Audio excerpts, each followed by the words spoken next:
Oke, jadi di sini seperti yang Bu Yunis bilang tadi, jadi saya akan jelaskan, sharing lah tentang UX roles ini gimana sih kalau di organisasi, di startup itu gimana cara kerja mereka itu. Jadi UX itu tujuannya apa sih sebenarnya? Nah, kalau apa UX kan mungkin udah pada tahu ya UX itu apa. Keren kan ya UX. Kalau ditanya orang kerja jadi apa? UX, user experience. Apa tuh keren banget istilahnya. Sebenarnya tujuannya itu kalau menurut saya itu intinya kita itu untuk mendesain experience yang membuat kehidupan orang itu menjadi lebih mudah dan meaningful. Jadi kita itu dalam pekerjaan UX ini kita itu outputnya yaitu kita bisa menciptakan produk yang easier, maksudnya itu simple digunakan oleh pengguna dan bisa memecahkan problem mereka. Jadi kebutuhan mereka apa itu kita bisa pecahkan dengan role UX ini. Nah, UX sendiri kan banyak banget nih di sini yang saya mau akan jelaskan secara singkat. Nah, kalau kalian teman-teman lihat ya, jadi di industri itu macam-macam kan ya, istilahnya UX ninja lah ya. Nah, itu yang sebelah kiri itu lebih ke yang bagian research, UX research. Kalau yang tengah itu lebih ke designer.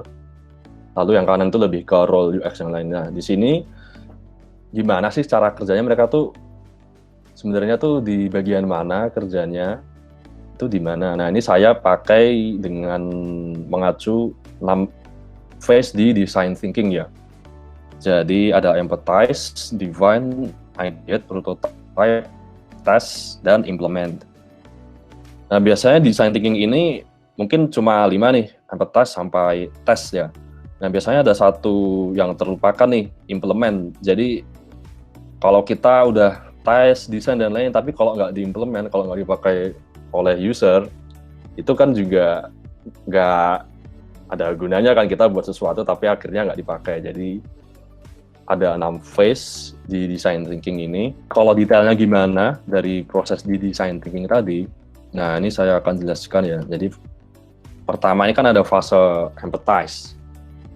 Nah, empathize ini jadi yang pertama kita lakukan tuh kita awalnya harus tahu nih objektif kita itu apa sih sebenarnya melakukan research ini. Jadi kalau kita melakukan research tapi nggak tahu objektifnya, itu kita jadi istilahnya tanpa arah lah. Objektif itu semacam map-nya kita.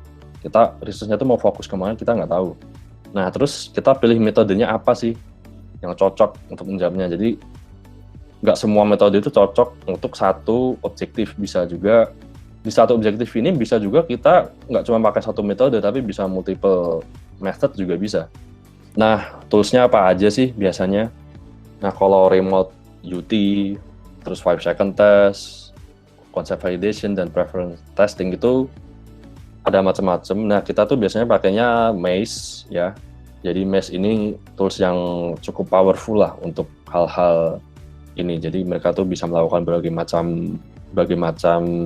task, berbagai macam metode itu bisa dilakukan.